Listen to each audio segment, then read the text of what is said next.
You're listening to the Quint's podcast.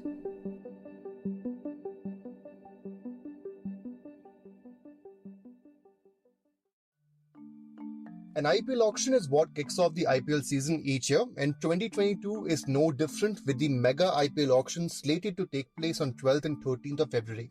Yes, so you may ask, if the auction happens each year, what's so mega about this one?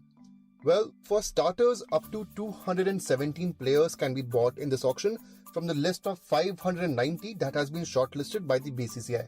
Each of these 10 teams need between 21 to 23 players to complete their rosters, even though they have already spent a lot of their rupees 90 crore budget on retaining some old players.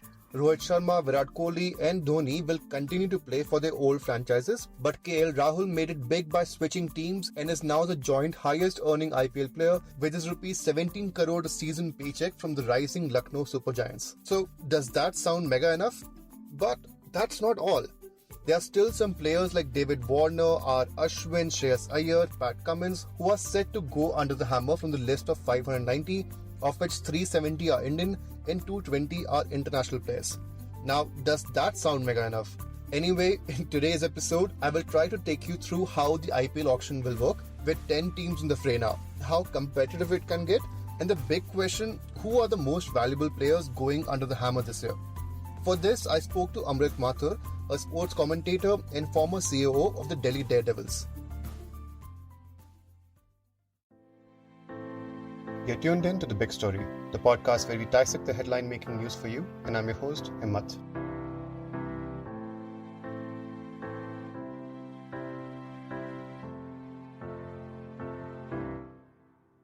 This IPL, the teams are building their respective squads almost from scratch. This year, the teams were only allowed to retain a maximum of 4 players.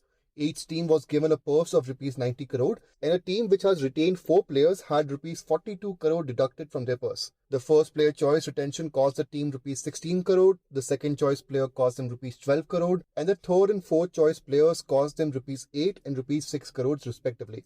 Take the Chennai Super Kings for example, where Rajendra Jadeja was retained for rupees 16 crore, MS Dhoni for rupees 12 crore, Moeen Ali for 8 crore, and Ruturaj Gaikwad for rupees 6 crore.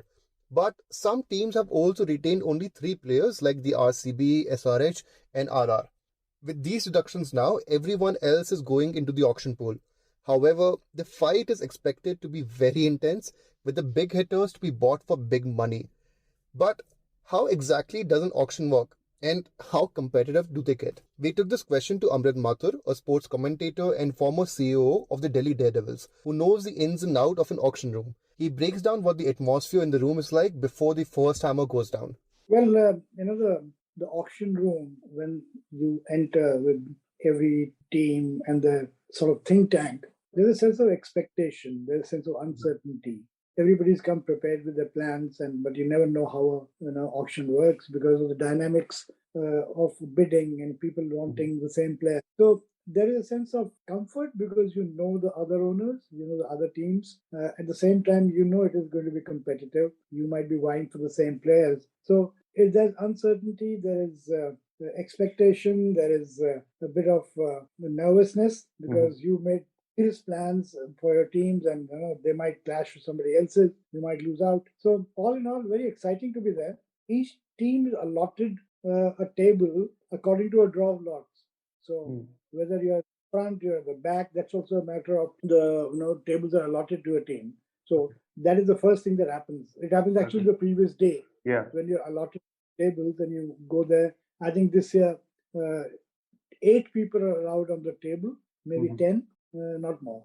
But is that table selection also competitive? Like if you get a table in the front, that is considered a bit more lucky, or certain table position is considered a bit more lucky. What's been your experience? That depends on each team because some would like to be in front, closer to the person conducting the auction. Some are happy being at the back. But the fact is that there is a process by which the tables are allotted.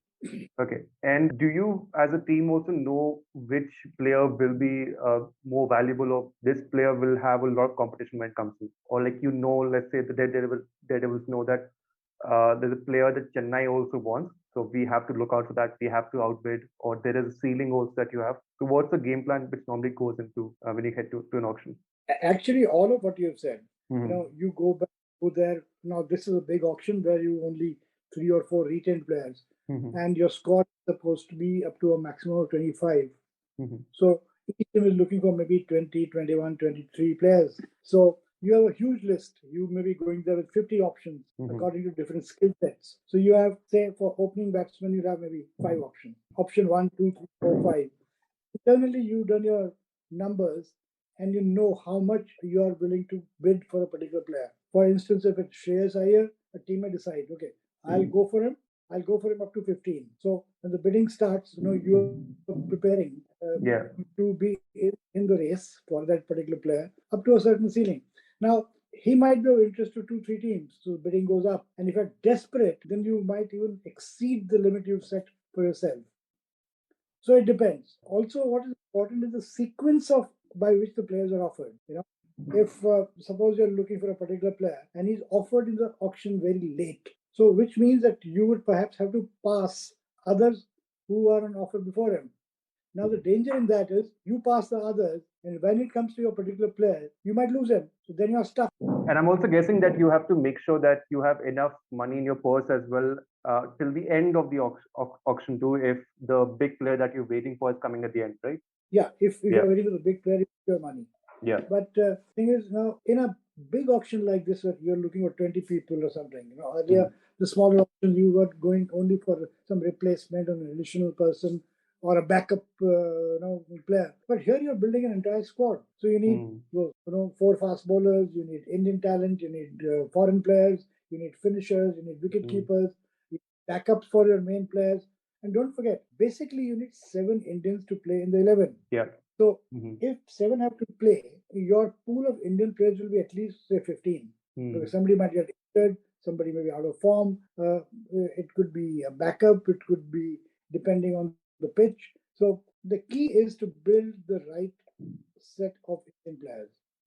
And that's why Indian talent is always more expensive than, say, the foreign players. Because with 10 teams now, and say out of 25, 18 Indian players, you're looking for 180 Indian players in the auction. The total size was 45. So out of total 250 slots, 180 are supposed to be Indians. Now, there are good quality 180 Indian players. So out of those 180, the good ones could be 50 or 60. So everybody is bidding for those 50, 60. Yeah. So that's broadly the economics of Indian versus foreign players. Indian players are, the supply is less, the demand is more, so the prices go up for Indian players. Also, there are certain categories which always attract more money, which is top Indian batting, so-called spinners, finishers, and fast bowlers. Fast bowlers meaning 140 plus, not the 130, 30, the real fast express pace bowlers. Now, these are the 4 categories which will always be there for at a higher price. Compared to Indian talent, the foreign talent and the foreign prices are lower because there are too many options. If you're looking at opening batsmen, there are plenty. If you're looking at middle order batsmen, again, many options. But all-rounder finishers are the rarest sort of asset available. So whether it's Stoinis, whether it's Andre Russell, whether it's Pollard, those kind of finishers, even if it's Chris Morris last year. So so-called finishers are always the rare kind of players. So if you're an all-rounder finisher, you get maximum money. Let's now move to who will be the big ticket items this year, and the list is long. So players are divided into 3 price categories, which is their base price for the auctions, rupees 2 crore, rupees 1.5 crore, and rupees 1 crore. Apart from this, the uncapped players also set their base prices, which can start from the range of rupees 40 lakh for the season. In the highest pace, rupees 2 crore, are 48 players, with the majority, 31 players, being foreign players. When it comes to Indian players, you have the likes of R. Ashwin, Shikhar Dhawan, Dinesh Karthik, Robin Uthappa, and Suresh Raina. International players like Pat Cummins, David Warner, Steve Smith, and Dwayne Bravo are also part of this list. And as I stated earlier, the team purses have already been trimmed, with the big teams like Chennai, Mumbai, and Kolkata only having rupees 48 crore to fight for these big names. The team with the biggest purse currently is Kings 11 Punjab, which has rupees 72 crore to its name. So, what kind of players will be the first to go from the auction? Will it be keepers, captains, or finishers? Amrit Mathur breaks down the calculations. See, the retentions are have been done, keeping an eye again on captains, keeping an eye on top Indian batting, and looking for that all-rounder or a champion bowler who will definitely bowl you 4 overs.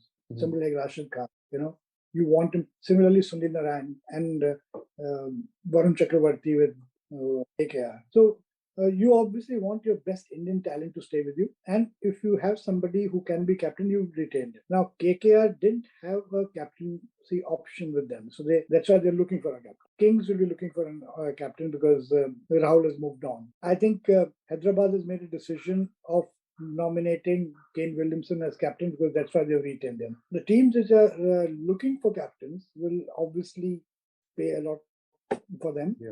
But otherwise, the retained players are around top Indian talent. You don't want to miss out on Indian talent because that's difficult to get. While there is a lot of buzz and excitement from the fans around this mega auction, the IPL teams and their management do not share the same sentiment. Speaking to ESPN, Kolkata Knight Riders Chief Executive Officer Venki Mysore and Delhi Capital co-owner Parth Jindal said that these kind of big auctions have quote-unquote outlived its usefulness. While both franchises have retained 4 players each, they had to release others who have been part of their core team for years. Amrit Mathur believes that this sentiment is common across all teams since franchises who have spent crores in nurturing and training their team now have to rebuild it from scratch.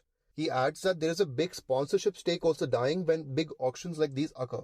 Listen, this is a big auction because of the number of players who are going to be inducted by the teams. All teams are rebuilding, and so they are looking for more players than ever before. Secondly, there's more money at stake. Yeah. Each team has 90 crores, some of which has been spent in retention. The rest is available for the auction. So it's big in terms of the players, number of players, big in terms of the money which is available for buying players. Now, the reason why this might be the last is there's a strong argument that you must allow the team to retain its character and its players to develop the brand consistently. If I'm a fan following a team, if the players keep changing in that team every 2 years, every 3 years, sort of doesn't encourage me to remain loyal with that team. As a fan, I follow a particular player. So if I know Dhoni is with CSK, I continue following him. But if Dhoni keeps moving around and if Virat keeps moving around, my loyalty to the team diminishes. So in terms of consistency, fan support, loyalty, and also brand building, ultimately it's a business of the brand, the IPL. So for the brand to strengthen, for it to retain, connect with fans, it has to have the same set of players going forward. You can't keep changing the entire squad every few years. So I think there's a strong business reason and also a strong cricket for to have consistency and not have too many changes. Also from a sponsor's point of view, so sponsors and the teams and the brands build strategies around players, around the teams. Now, if everything keeps changing every 2 years, it's difficult. That's it for today's episode, but do tune in to our future episodes where we will discuss the IPL auctions in detail again. If you liked listening to this episode, please subscribe to The Big Story for episodic updates. We're available on Apple, Google Podcasts, Spotify, JioSaavn, and most of the other popular podcast streaming platforms. For other podcasts, please log on to the Quint website, and for any feedback, please shoot an email to podcast@thequint.com.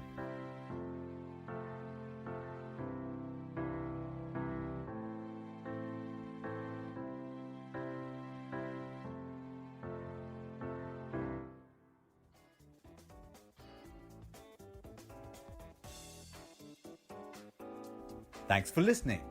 Log on to the Quint's website and check out our other podcasts.